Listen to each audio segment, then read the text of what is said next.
Nós, o ano passado, começamos uma série de mensagens e eu dei apenas uma e eu vou trazer algumas mensagens sobre pessoas extraordinárias da Bíblia. E a primeira que eu dei ano passado foi sobre a mulher cananeia. E eu quero extrair da Bíblia algumas pessoas simples, porque quando a gente fala em pessoa extraordinária, muitas vezes a gente pensa que a pessoa era um rei, ou um profeta, ou um sacerdote, alguém com um chamado de Deus para uma tarefa específica, mas esse não é o propósito. Eu quero tirar algumas pessoas extraordinárias da Bíblia, mas pessoas simples como nós, pessoas muitas vezes que naquele contexto não se esperava que saísse muita coisa dela, e ela então surpreende Deus, surpreende Jesus com a sua atitude, com a sua fé. E a mulher cananeia foi uma dessas, lá em Mateus 15, com a atitude dela, a reação dela, com uma filha extremamente doente espiritualmente, e a Bíblia diz que a filha estava endemoniada. E uma pessoa endemoniada, a gente sabe que é só o poder de Deus para agir ali, para orar, expulsar aquele demônio. Pode dar remédio, pode levar no médico, pode fazer o que for que não vai resolver. E aquela mulher, então, a atitude dela surpreende Jesus, a atitude de fé, de rendição. E Jesus fala para ela: mulher, grande é a tua fé, vá em paz, a sua filha já está curada, como o desejo do teu coração. Uma mulher estrangeira. E hoje então nós vamos falar de uma outra pessoa que entendemos que seja uma pessoa extraordinária, porque ela nos deixa alguns ensinamentos, uma mulher também. Nós vamos ter homens também nessas mensagens, mas hoje também vai ser uma mulher que nos dá o exemplo da sua fé, da sua atitude, e ela então toca Jesus de uma forma diferente. Mas não é só um toque físico, é um toque no coração. Ela toca o coração de Deus. Porque muita gente estava tocando fisicamente. Mas quando aquela mulher tocou Jesus, Jesus falou: alguém me tocou diferente.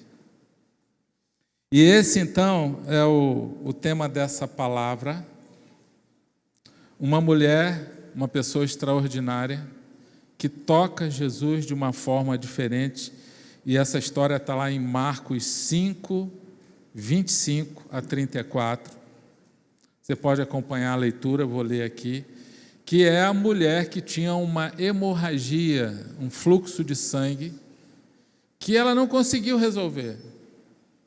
E a Bíblia diz que ela gastou todo o dinheiro dela. Vamos ler o texto. Diz aí: estava ali certa mulher que havia 12 anos vinha sofrendo de uma hemorragia. Ela padecera muito sob o cuidado de vários médicos e gastara tudo o que tinha, mas em vez de melhorar, piorava. Quando ouviu falar de Jesus, chegou-se por trás dele, no meio da multidão, e tocou em seu manto, porque pensava: se eu tão somente tocar em seu manto, ficarei curada. Imediatamente cessou sua hemorragia, e ela sentiu em seu corpo que estava livre do seu sofrimento. No mesmo instante, Jesus percebeu que dele havia saído poder. Virou-se para a multidão e perguntou: quem tocou em meu manto? Responderam os seus discípulos: vês a multidão aglomerada ao seu redor e ainda perguntas: quem tocou em mim? Mas Jesus continuou olhando ao seu redor para ver quem tinha feito aquilo. Então a mulher, sabendo o que lhe tinha acontecido, aproximou-se, prostrou-se aos seus pés e, tremendo de medo, contou-lhe toda a verdade. Então ele lhe disse: filha, a sua fé a curou, vá em paz e fique livre do seu sofrimento. Amém? Essa mulher tocou Jesus diferente. Talvez você, hoje, Deus te trouxe aqui porque você precisa tocar o coração de Deus de uma forma diferente.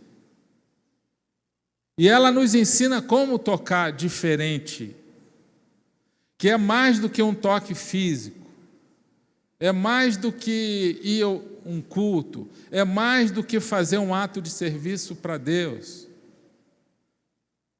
é mais do que simplesmente fazer atividades religiosas, programações.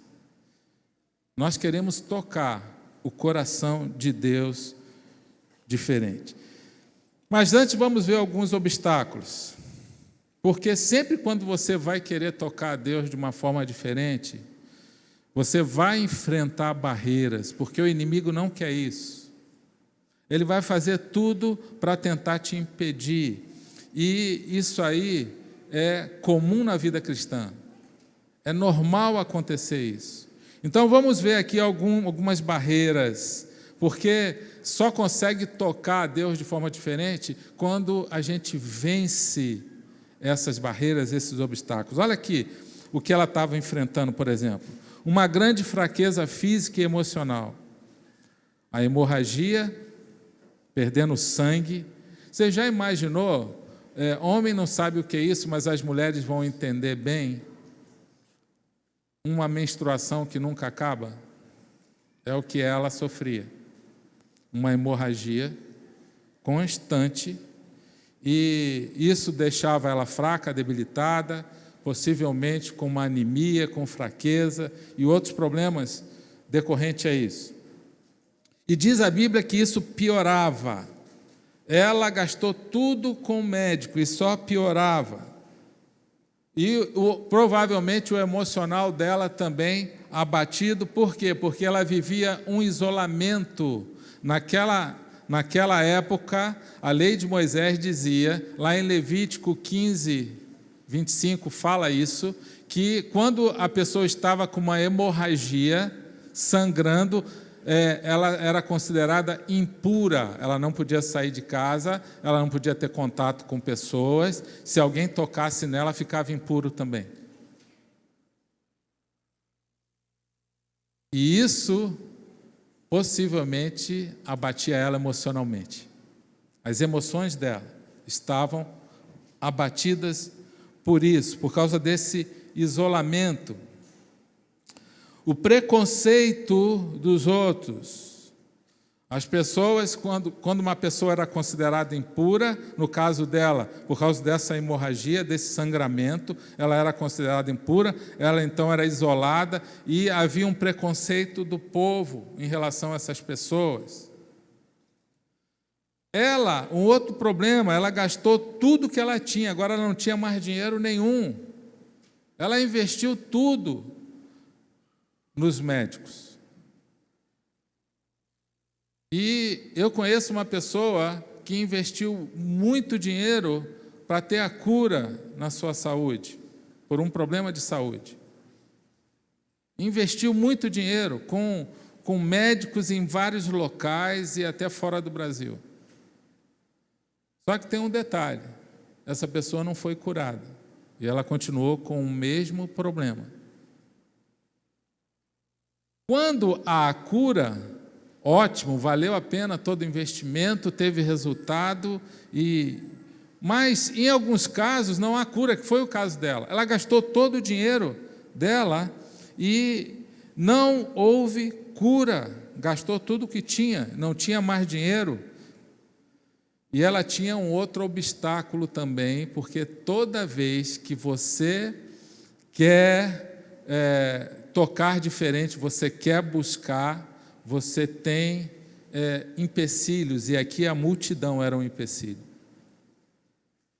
A multidão atrapalhava ela. Em alguns casos a gente vê pessoas vencendo multidão. A gente viu Zaqueu vencendo multidão, a gente viu aquele homem paralítico levado pelos amigos que entrou pelo telhado, vencendo a multidão, várias situações. Na sua e na nossa vida a gente vai ter multidão, a gente vai ter pessoas nos atrapalhando a chegar onde a gente quer. Esse é o princípio. Vai ter gente te atrapalhando a chegar aonde Deus quer que você chegue, mas você tem que perseverar. E essa mulher, então, despertou a atenção de Jesus e fez com que esse toque diferente, que ele quisesse, desejasse conhecer essa mulher. Não que ele não conhecesse, porque ele era Deus. Ele sabia quem tocou, ele sabia por que tocou, ele sabia que ela ia ser curada, ele sabia quem ela era. Deus conhece o mais íntimo do nosso ser. Agora, por que Jesus quis isso? Que ela testemunhasse publicamente e essa história estivesse registrada na Bíblia por uns dos discípulos, porque essa mesma história está registrada nos 3 evangelhos, Mateus, Marcos e Lucas, só não está em João. Deus queria registrar essa história na Bíblia, e ele fez questão que essa mulher, então, testemunhasse publicamente o que ele ia fazer. Vamos aqui, então, citar 4 princípios baseados nessa experiência dessa mulher, que vai nos ajudar a tocar o coração de Deus e a gente chegar onde a gente quer. Onde você quer chegar esse ano? Qual é o teu alvo? Qual é o teu projeto? Qual é o teu sonho? Olha, quem não tem um alvo, qualquer lugar serve. Quem não tem um caminho para seguir, qualquer lugar, qualquer caminho que te levarem vai servir. Você precisa ter um foco, você precisa ter um projeto, você precisa ter um alvo. Essa mulher nos ensina a saber, nos ensina a como chegar e a ter um propósito. E esses 4 princípios vão nos ajudar a isso. Primeiro deles, você precisa ser corajoso. Diga, coragem. Aquela mulher foi corajosa. Ela enfrentou, foi para o meio da multidão, porque ela queria tocar Jesus. Sabe qual era o castigo, uma pena na lei de Moisés para um caso desse? Apedrejamento. Ela já tinha gastado tudo com o médico, ela sabia que não tinha mais jeito, que ela ia morrer daquilo ali, se não resolvesse. Ela falou, ou é tudo ou nada, eu vou para o tudo ou nada com Deus. Tem gente que está assim, tem que ir para o tudo ou nada. A tua vida não está caminhando, você está vendo que é falta de Deus mesmo, é falta de um compromisso com Deus, é falta de levar Deus a sério, é falta de fazer uma aliança. Deus já tem falado, o Espírito Santo já tem falado isso com você várias vezes, e Ele te trouxe hoje aqui mais uma vez para falar com você. Mas aí você precisa de coragem para tomar essa decisão. Essa decisão vai levar você a se expor, como ela se expôs. Quando a gente vai para Jesus, a gente se expõe, a gente abre o nosso coração. Senhor, olha, a minha vida é tua, a minha vida te pertence. Ela encara aquela situação e ela pensou, não, é tudo ou nada, vale a pena correr esse risco. Ela foi correr risco. Tem gente que não quer correr risco nenhum na vida. Em algum momento a gente vai correr risco e você tem que pensar, vale a pena correr esse risco? Eu vou correr esse risco. Vale a pena. Com Deus vale. Porque eu sei que Ele está comigo e é tudo ou nada e é por um propósito que vale a pena e você tem que lembrar disso aí. Era a saúde dela, era a vida dela e ela teve atitude. E ela vai então, vence aquela multidão, toca o manto de Jesus, porque ela tinha no coração dela uma certeza, se eu tão somente tocar, eu tenho certeza que eu serei curada.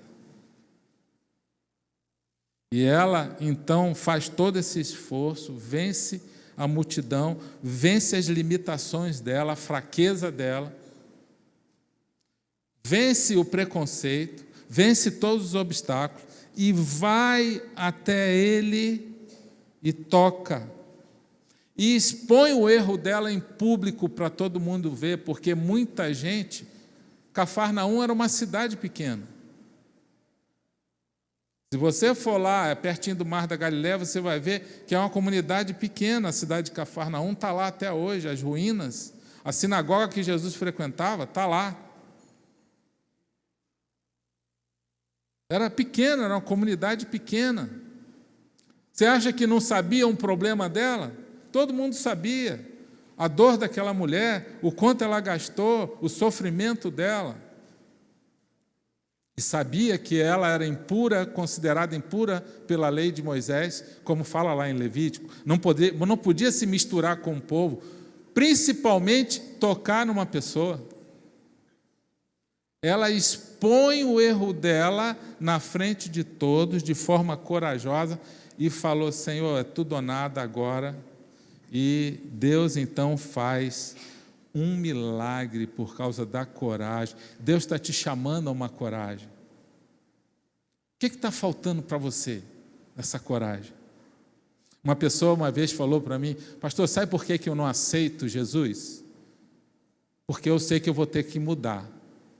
E por enquanto eu não quero mudar ainda. Ele foi sincero.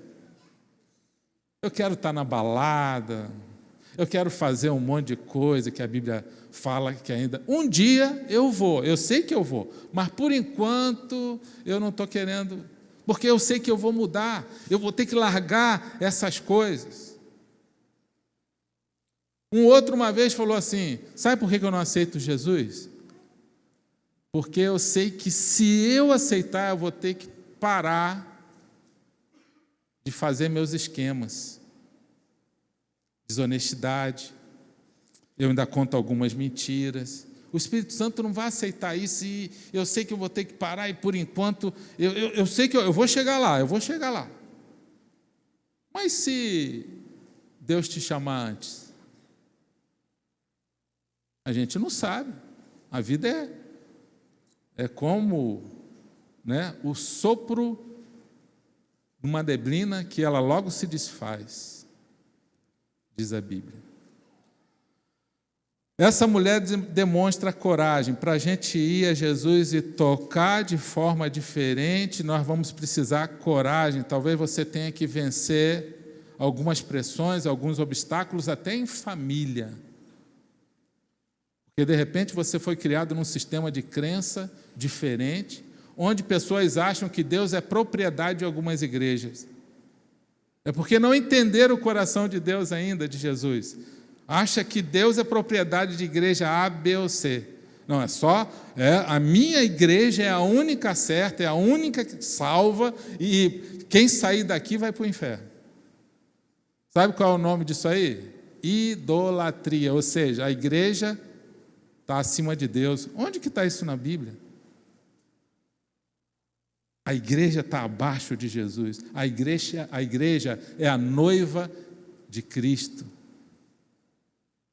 Mas Cristo é o cabeça da igreja.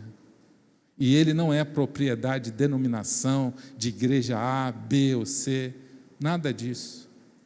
Quem não entendeu isso é porque não conhece o evangelho da graça, do amor ainda. Uma vez uma pessoa falou assim: poxa, a minha mãe parou de falar comigo, porque eu mudei de igreja. Falei: continua orando por ela, continua amando, e mostra que você tem um Jesus, esse Jesus que é amor, que é graça.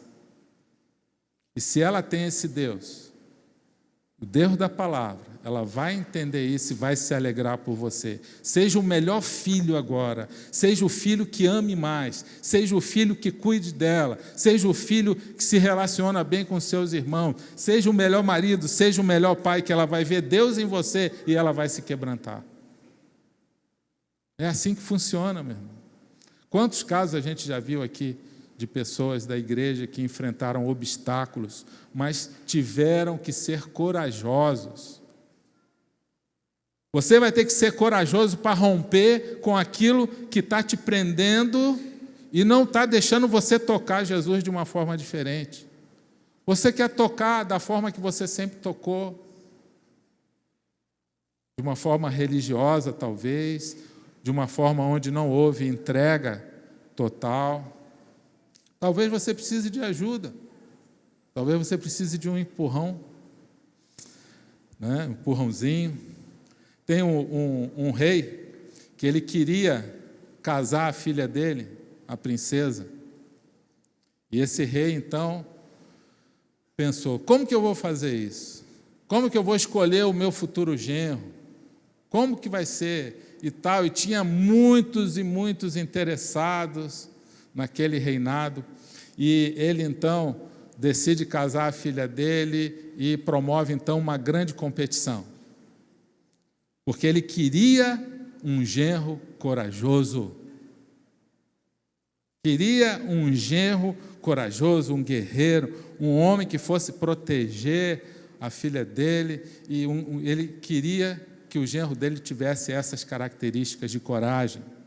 Então ele fez o seguinte, tinha um grande rio, e aquele rio tinha muito jacaré, muito jacaré, os jacarés assim ficavam com a boca assim, e ele disse o seguinte, olha, todos os homens solteiros do reino vão se posicionar do lado do rio, e quando tocar a corneta, vocês vão mergulhar nesse rio lotado de jacaré, e quem chegar primeiro do outro lado vai casar com a minha filha, era uma princesa muito bonita, e vai ter toda a riqueza que precisa e que necessita. Aí o pessoal pensou, opa, vamos ver esse negócio, isso me interessou. Mas aí ele posicionou todos os homens e foram lá, e os jacarés com a boca assim, e eles pensaram, caramba, isso não vai ser fácil, é morte. Como é que vai ser esse negócio? E eles se posicionaram do lado do rio, e de repente a corneta tocou, e o rei ficou esperando qual o primeiro corajoso que fosse cair no rio. E o tempo foi passando, ninguém caía. Ninguém. Ele pensou, mas poxa, ninguém quer casar com a minha filha? Ninguém quer ter riqueza?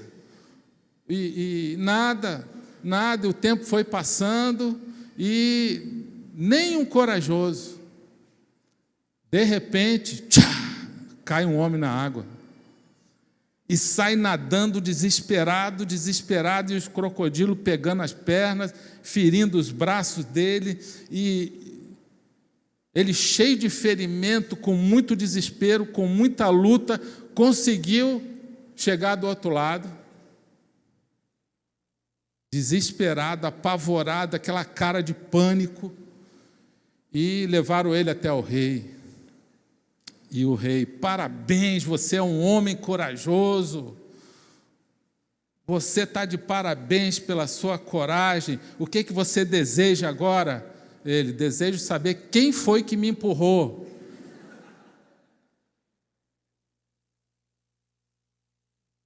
Esse é o meu desejo. Agora, sabe de uma coisa interessante? Primeiro, nós somos capazes de fazer coisas que nem acreditamos que somos. E segundo, em algum momento a gente precisa de um empurrãozinho. É ou não é verdade? É igual lá na época, quando eu estava na ativa no Exército, servindo lá no Rio de Janeiro, na Brigada Paraquedista, tinha que todo ano treinar os soldados paraquedistas. Os meninos de 19 anos, que se alistavam, voluntário, lá só serve voluntário, na Brigada Paraquedista, porque tem o risco de vida, tem que saltar e tudo mais, tem que fazer várias operações, e todo ano tinha que formar aqueles soldados paraquedistas, todo ano é assim.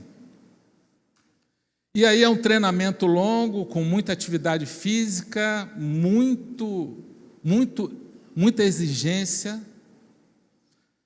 Tão difícil para ele pensar, quando chega no avião, ele pensa que saltar é o mais fácil. Justamente para ele não ficar com medo. Aí tem o falso avião, tem os saltos da torre em solo, todo o treinamento que é feito para quando ele chegar lá, ele saltar. E o combinado é o seguinte: no dia do salto, normalmente, eles não conseguem dormir na noite anterior, porque eles ficam preocupados. Será que meu paraquedas vai abrir? Será que não vai? É amanhã, aí a mãe também não dorme, fica preocupada e tal, aquela coisa normal. E o combinado é o seguinte: no dia seguinte, entrou no avião, o combinado é o seguinte: atenção, o avião decolou, vocês sabem que vocês vão ter que sair de qualquer jeito, mas com o avião no alto. Ninguém aqui vai voltar no solo, o avião vai sair pela porta do avião no chão. Só vai sair daqui com a paraquedas aberta. Não, sim senhor, tudo bem, tudo certo, tal. Aí chega na hora, de vez em quando acontece um que gruda no avião lá e que não quer largar a fuselagem de jeito nenhum. E aí entra em ação aquele empurrãozinho. Entendeu? Esse empurrãozinho é milagroso, porque depois que eles saem do avião, é uma experiência tão incrível, que é um silêncio total, porque o avião da Força Aérea é muito barulhento. Quando você sai, não tem barulho nenhum lá no alto. Não tem som nenhum. E aquele silêncio e o paraquedas aberto, e normalmente o primeiro salto é sempre um salto noturno. Por que noturno? Porque eles saltam com o olho fechado, por causa do medo. É um salto no escuro. Depois que vai ganhando confiança e vai abrindo o olho para poder curtir o salto, senão não tem graça. Senão é um desespero todo salto. E eles pensam, olha, não é que dá certo, não é que o paraquedas abre, não é que eu precisei de ajuda, agora nos próximos eu vou sozinho, não preciso nem ser empurrado. Eu não sei qual é a tua situação, o que está faltando ter coragem para realmente tocar a Jesus de uma forma diferente, de uma forma, a exemplo dessa mulher, de uma forma corajosa. Segundo princípio que essa mulher nos ensina, passa para mim aí, por favor, que não travou aqui. Vamos ler esse versículo antes. Está travado aí.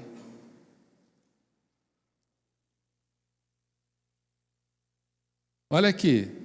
Deus não nos deu espírito de covardia. Covarde é o contrário do corajoso. Tá? Covardia é o contrário de coragem, são antônimos. Mas nos deu um espírito de poder, de amor e equilíbrio. Olha o que é coragem para Deus. Confiar no poder de Deus, ou seja, posso todas as coisas em Cristo que me fortalece. Você tem um poder agindo sobre a sua vida, e é um poder sobrenatural de Deus, e você confia nesse poder, o poder que Ele te tem dado para chegar aonde Ele deseja que você chegue. Segundo, de amor. Olha o que Deus chama de coragem. Amor. Toda vez que você demonstrar amor, você está sendo um corajoso. Porque amor é entrega de vida. Amor é doação. Qual é a definição de amor? Lá em 1 João, capítulo 3. Que Cristo deu a sua vida por nós e nós entregamos, damos as nossas vidas uns para os outros. Ou seja, a definição de amor é dar a sua vida. Toda vez que você der a sua vida, você está sendo corajoso. Você dá a sua vida, você serve, você ajuda alguém, você ama, você perdoa, você pede perdão, você é generoso, você está sendo corajoso. Toda vez que você está amando como Cristo amou, você está sendo corajoso. Porque ele fala que isso é o contrário de covardia.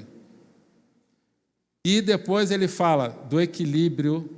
Deus não nos deu um espírito de covardia, mas de equilíbrio. É uma capacidade de ser sensato, sábio, domínio das emoções. Quando você tiver tudo para revidar uma ofensa grave, você domina. Tá certo? Quando alguém te faz dentro de casa, já vai ser grande o seu teste nisso aí.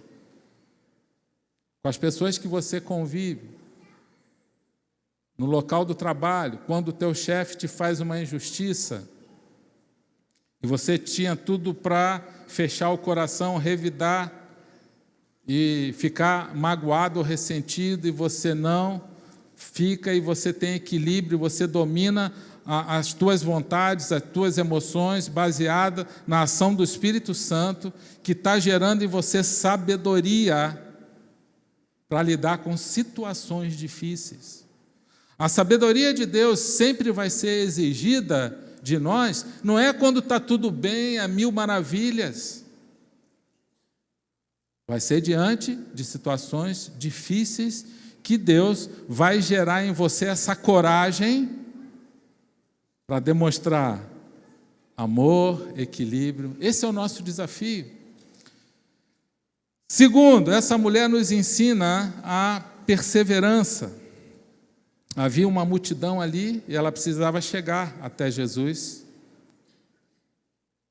Ela podia ter ficado em casa, se lamentando, esperando a morte. Eu já tentei tudo. Eu já fiz de tudo, gastei todo o meu dinheiro, agora não tem jeito não, eu vou me conformar com essa situação. Ela podia ter ficado assim, deprimida, para baixo, desanimada, mas ela persevera. Meu irmão, tudo na sua vida que vai ser bom para você, que é de Deus, agindo para te abençoar, você vai precisar de perseverança. Vamos repetir? Perseverança. Por que isso? Deus, não seria mais fácil, né? Não precisar. Como é que Deus treina a perseverança em nós? Romanos 5,3 ele fala isso. A tribulação produz perseverança. Por quê? A perseverança nos treina caráter. Aí ele fala, e a perseverança é um caráter aprovado. Então, como é que Deus vai treinar cada um de nós a ter perseverança e um caráter aprovado? Ele vai usar situações difíceis.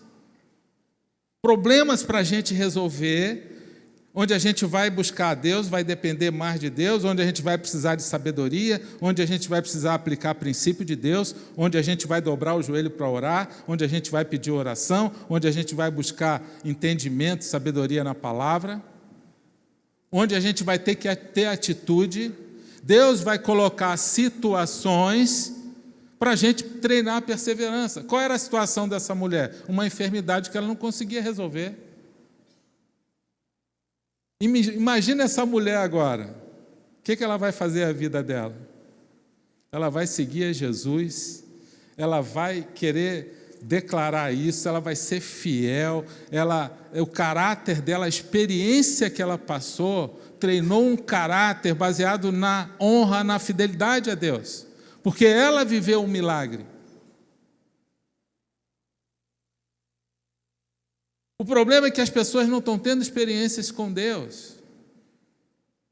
Sabe por quê? Muitas vezes, porque não querem. A experiência com Deus, e cada um vai ter a sua, né? Porque o outro teve, que você vai ter que ter igual, é fruto de um desejo no coração. Tem que desejar isso. Tem que desejar tocar Jesus, um toque diferente, mas eu não estou falando de um toque físico, eu estou falando de um toque no coração, porque Jesus não estava impressionado porque ela tocou fisicamente ele. Muitos estavam tocando. Tanto é que os discípulos ficam surpresos. Senhor, o Senhor pergunta quem te tocou, tem um monte de gente tocando, ou uma multidão te comprimindo aí, te apertando.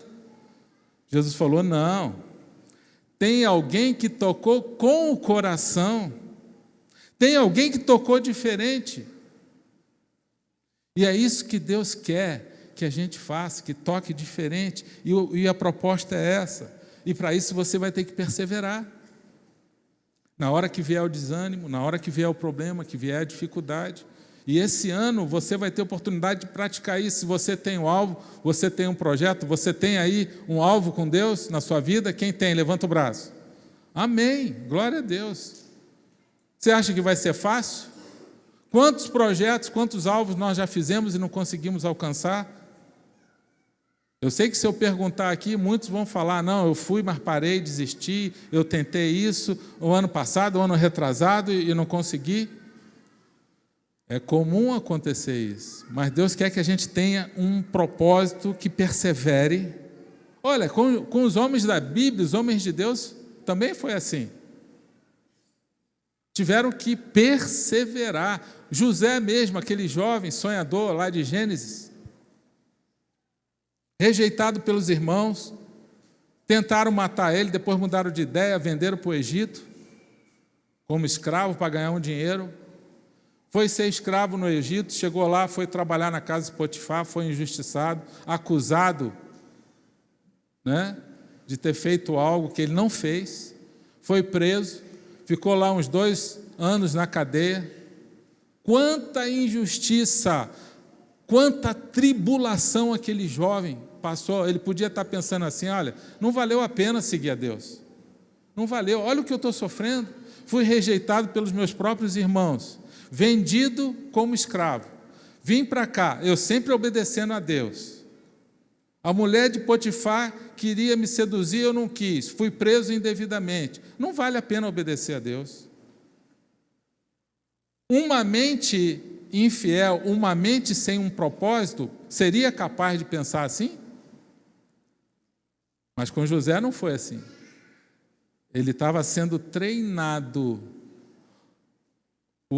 A perseverança, Romanos 5,3, vem com a tribulação. Tribulação produz perseverança, perseverança produz um caráter aprovado. Ele estava sendo treinado para ser o governador do Egito.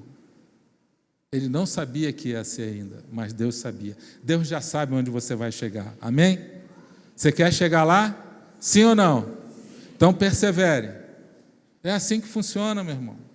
Se você quer ser um cristão, você tem um alvo, você tem um projeto, mas tem que estar tudo a mil maravilhas, tem que dar tudo certo. Você respirou, tem que dar certo o negócio. Não é assim. Eu lembro que no início da igreja, que foi um tempo difícil, toda vez que vai se começar uma igreja, tem que ser com o joelho no chão, porque Satanás vai fazer tudo para atrapalhar. Ele não quer igreja, ele quer fechar a igreja, não abrir igreja. E cada vez que a gente vê uma igreja se fechando, parte o nosso coração, porque a gente sabe que é isso que o diabo quer, fechar igrejas. E não abrir igreja. E todo aquele que tem um propósito de abrir igreja, tem que saber que vai ter que ser com o joelho no chão, muito choro e obstáculos. Deus está treinando perseverança através da tribulação, vai vir a tribulação para treinar perseverança e um caráter aprovado. É assim. E no início da igreja, eu lembro que parecia que as coisas não aconteciam. Deus não está acontecendo, mas o que está acontecendo?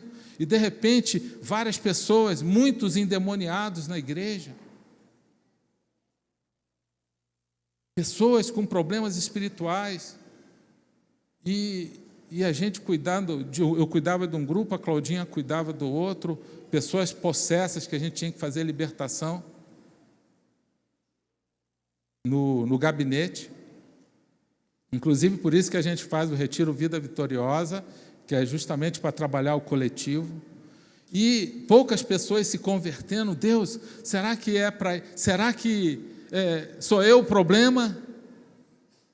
Senhor, eu não sei, se for comigo, fala, eu estou disposto a me consertar. E a gente orava e parecia que a coisa não fluía. E As pessoas não... Isso bem no primeiro ano, no segundo ano da igreja.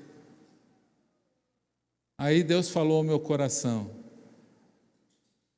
você está pensando que vai ser fácil?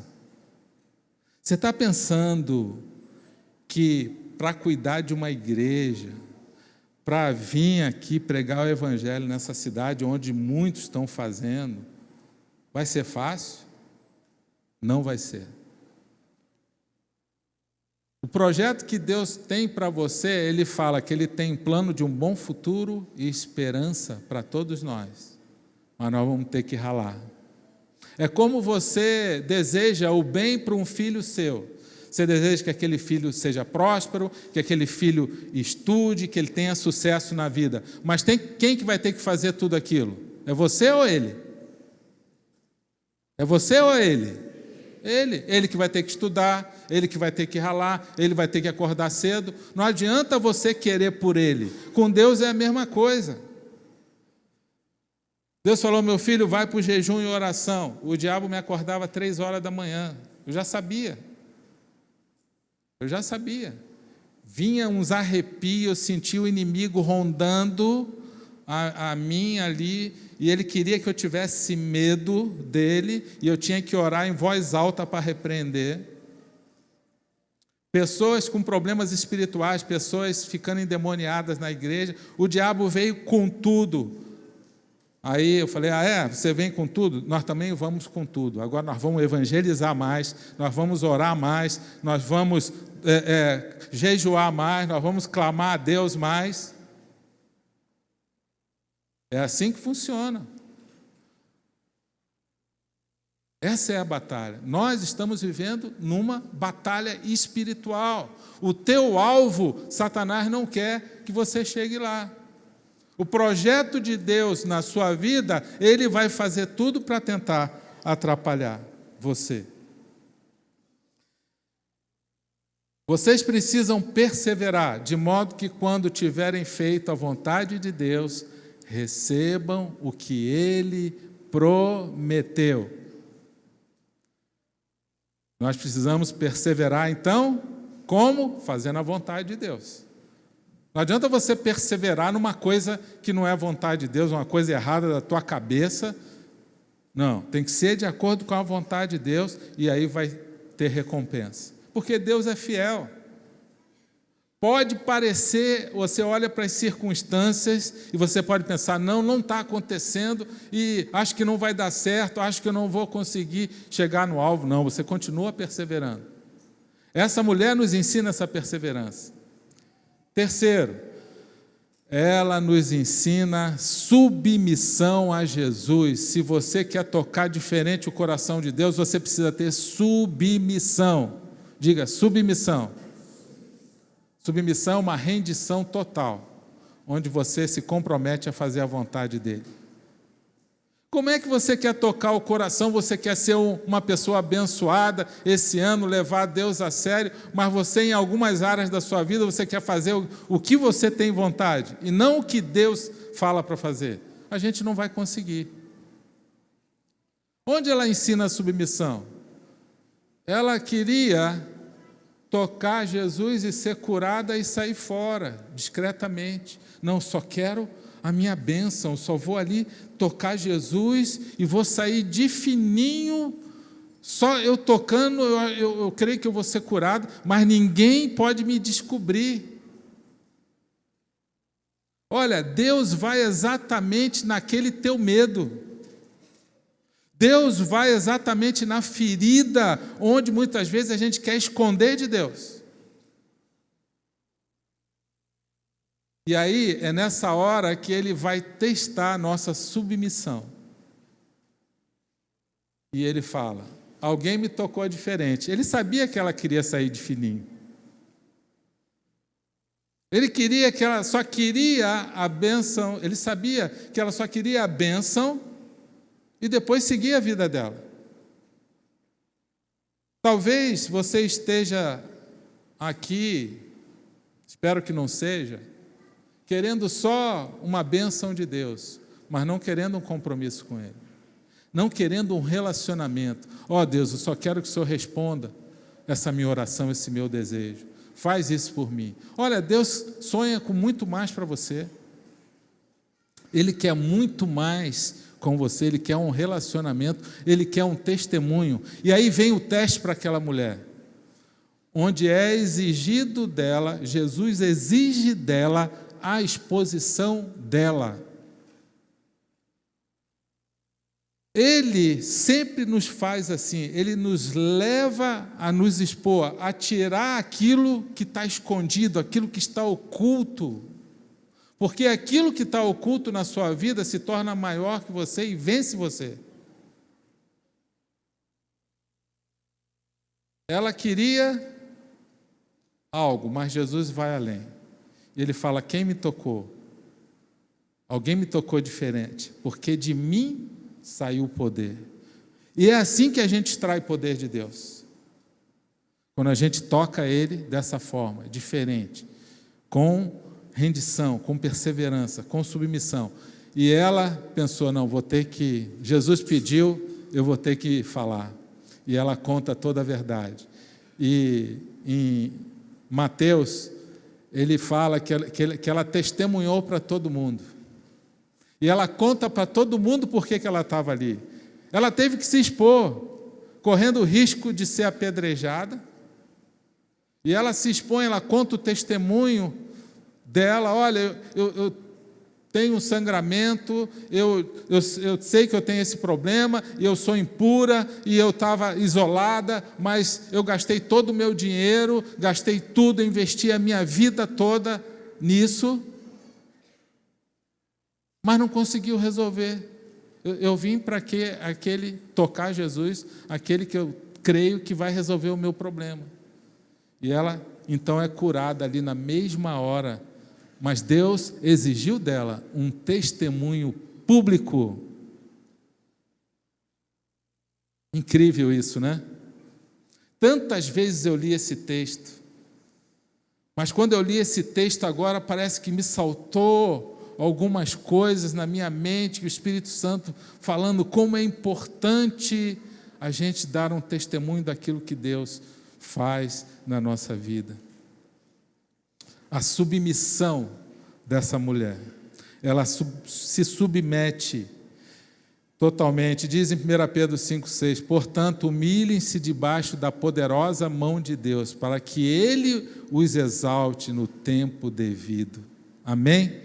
Se submeta, humilhem-se. Tiago 4,7, portanto, submetam-se a Deus, resistam ao diabo, ele fugirá de vocês, humilhem-se diante do Senhor e Ele os exaltará. Olha a sequência, submetam-se a Deus e resistam ao diabo e ele fugirá. O diabo, você só consegue resistir e colocar ele para correr se você se submeter a Deus. Se submeter a Deus significa temor a Deus, significa você estar com aquela vontade de pecar tremenda, que às vezes dá vontade de pecar, dá vontade de brigar, dá vontade de mentir, dá vontade de praticar imoralidade, seja o que for na nossa carne. Está lá, são obras da carne, Gálatas 5,19. Vai te dar vontade de fazer isso. Porque a gente tem o Espírito Santo, mas a natureza humana permanece aqui ainda, a carne está aqui lutando. Vai dar vontade de você ser ganancioso, vai dar vontade de você ter inveja, de tudo aquilo que é podre, todas aquelas obras da carne, que a Bíblia fala em Gálatas 5,19.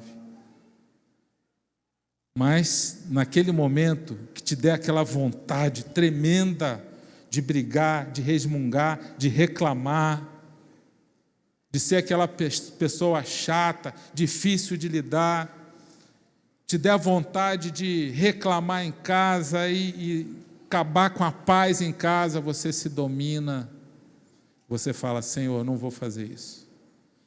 Pelo Senhor, a minha vontade era brigar, a minha vontade era apertar o pescoço dele. Senhor, mas eu não vou fazer isso.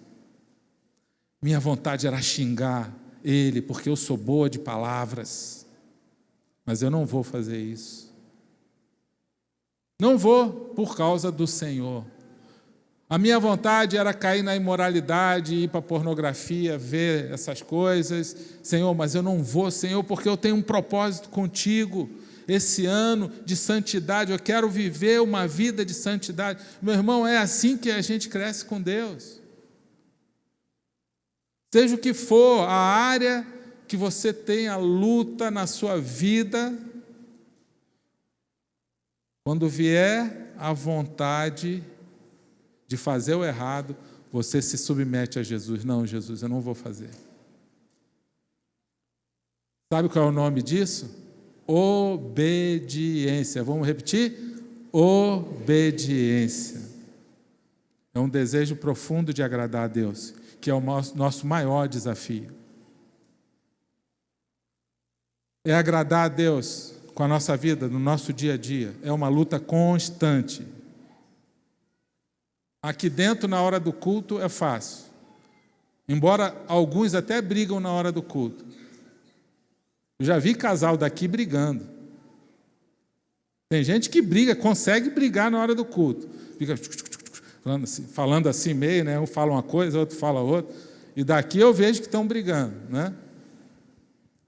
Mas teve um que até falou para mim, pô, pastor, a gente estava brigado, naquela oração final, a gente decidiu fazer as pazes. Eu, glória a Deus. Aí foram os dois abraçados, né?